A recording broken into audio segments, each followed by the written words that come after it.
안녕하세요. 반려동물 먹거리에 대한 많은 지식, 주만지 시간입니다.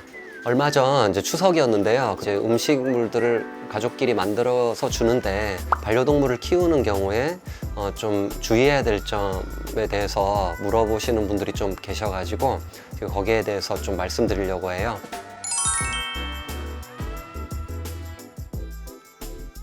그래서 우선 이제 개화고양이가 호기심이 많잖아요.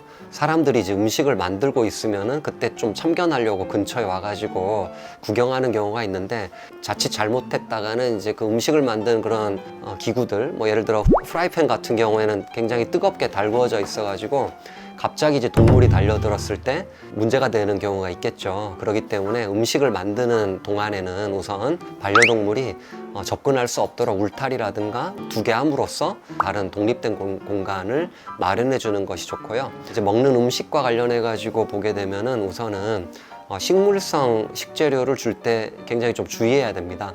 파나 양파, 부추라든가 마늘, 이런 이제 식물들은 위장관 궤양이라든가 빈혈을 일으킬 수가 있기 때문에 조심해야 되고, 과일의 씨앗 부위도 씨앗 자체를 잘못 먹어가지고 장폐색을 일으킬 수도 있고요. 그리고 이제 씨앗 부위에는 씨아나물과 같은 성분이 들어있는데, 이 성분이 이제 부정맥이라든가 구토라든가 경련과 같은 그런 문제를 야기할 수가 있습니다. 그리고 이제 귤이라든가 레몬, 오렌지 같은 과일 역시도 이제 껍질 부위예요. 우리가 알맹이는 먹고 남은 껍질을 얘네들이 먹을 수가 있거든요. 위장관 자극 같은 그런 문제를 일으켜서 이제 구토라든가 설사 등을 야기할 수가 있기 때문에 조심해야 되고, 포도 같은 경우 여러 급성 콩팥 질환을 일으킬 수 있잖아요. 포도를 우리가 다 따먹고 남은 거 있죠. 그거 역시도 잘못 먹으면은 이제 좀 문제가 되기 때문에 주의해야 됩니다. 추석 한가위에는 이제 다양한 식물성 식재료를 사용해가지고 음식을 하는 경우가 많기 때문에, 예를 들어 이제 양념된 음식의 경우에는 그 양념으로 마늘이라든가 양파와 같은 그런 것들을 많이 사용하기 때문에 일단은 양념이 된 음식은 주지 않는 것이 좋습니다. 그리고 이제 특히 이제 반려견에 좀 해당이 되는 얘기인데, 강아지의 경우에는 야채류나 과일류 중에서 줄 수 있는 것들이 있는데, 단호박의 과육 부분, 그리고 고구마 라든가 양배추, 브로콜리, 콜리플라워라든가 상추, 감자, 또는 무나 당근, 연근, 토마토는 근데 빨간색 토마토, 오이라든가 배, 사과, 그리고 바나나, 그리고 이제 블루베리나 또는 뭐 수박이라든가 참외, 키위 이런 것들 조금씩 주셔도 됩니다. 근데 이제 주시되 껍질이라든가 씨앗은 좀 조심해야 되고요. 그리고 줄기라든가 이파리도 먹지 않게끔 관리해 주시는 게 좋겠습니다. 그리고 처음에 이제 주실 때 조금 주셔야 되는 거지, 갑자기 많이 주면은 또 이제 위장관 장애가 일어날 수 있기 때문에 좀 조심하는 게 좋다.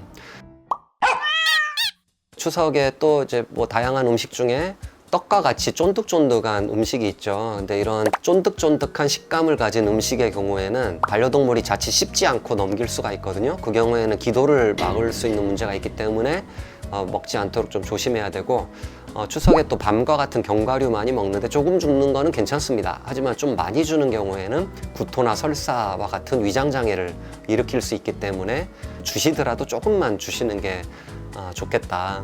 한가위 때 전도 많이 부쳐서 먹잖아요. 전의 경우에는 이제 다양한 재료를 많이 가미하는 경우가 있는데, 이제 정 주고 싶다면은 어떠한 양념도 하지 않고 미량의 식물성 기름 가지고 이제 부치는 경우도 있는데, 그 정도는 뭐 괜찮습니다. 감자전이라든가 두부전 같이 딱 그것만 쓰는 거는 조금 주셔도 괜찮습니다. 그리고 이제 육류도 많이 먹게 되는데, 이제 양념된 거는 주지 않는 것이 좋고요. 기존에 뭐 그냥 주는 육류라고 하더라도 그 주실 때는 많은 양을 주시는 것보다는 아주 조금만 주시는 게 좋습니다. 간식으로 육류를 과도하게 이제 많이 주는 경우에 갑작스러운 음식 변화로 인해 가지고 이제 위장관 장애를 일으킬 수가 있기 때문에 주시더라도 간식으로 주셔야 되고 매우 적은 양만 주셔야 됩니다. 삼겹살의 경우에는 단백질과 지방의 비율이 1:2예요, 평균. 그래서 이제 지방이 단백질보다 많은 육류에 해당이 되는 거죠.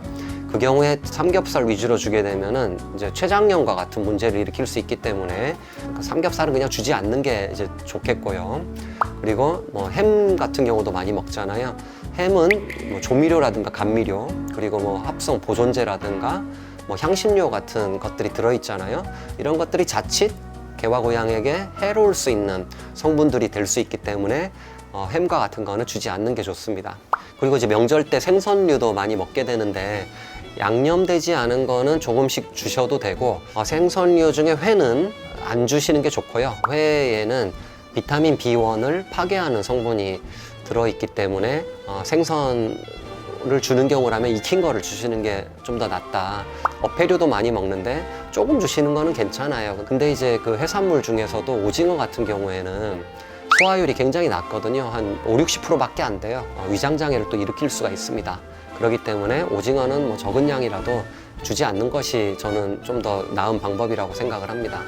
그리고 이제 추석에는 반려동물을 키우지 않는 다른 가족분들이 올 수도 있잖아요. 어떤 음식을 줘도 되는지 그런 지식이 없어가지고 내가 먹는 거를 그대로 주는 경우도 있거든요. 사전에 반려동물 키우지 않는 분들이 오신다면은 이런 음식물은 주지 말아야 된다, 또는 음식물 아예 주지 마세요. 일종의 교육이 좀 필요하다라는 거죠. 그리고 이제 마지막으로 이 명절 기간 동안에 보호자가 미처 인지하지 못해서 반려동물이 실수로 뭔가를 먹고 신체적인 불편을 호소하는 경우도 있거든요. 주로 발생하는 문제가 혈액이 섞인 구토, 또는 막 갈색토, 또는 녹색토, 또는 계속 지속적으로 구토하는 증상을 보일 때도 있습니다. 구토 이외에 뭐 심하게 설사를 한다거나 피가 섞인 설사를 하는 경우에도 이제 굉장히 큰 문제가 되는 상황이기 때문에 바로 이제 동물병원에 내원하셔가지고 치료를 받아야 되는 상황이에요. 이제 뭔가 움직임이 없고 무기력하거나 좋아하는 간식을 주는데도 반응하지 않는 경우에도 마찬가지로 뭔가 잘못 먹었을 확률이 있기 때문에 즉시 동물병원에 내원해가지고 원인을 파악하고 치료하는 것이 추천됩니다.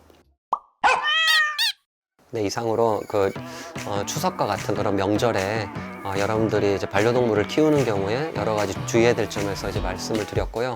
혹시 또 다른 궁금하신 점이 있거나 하면은 댓글에 남겨주셔도 되고, 따로 저희한테 연락을 주셔가지고 질문을 하셔도 됩니다. 저희가 잘 준비해가지고 그에 대한 답변을 드리도록 하겠습니다. 네, 이번 시간 여기까지 하겠습니다. 감사합니다.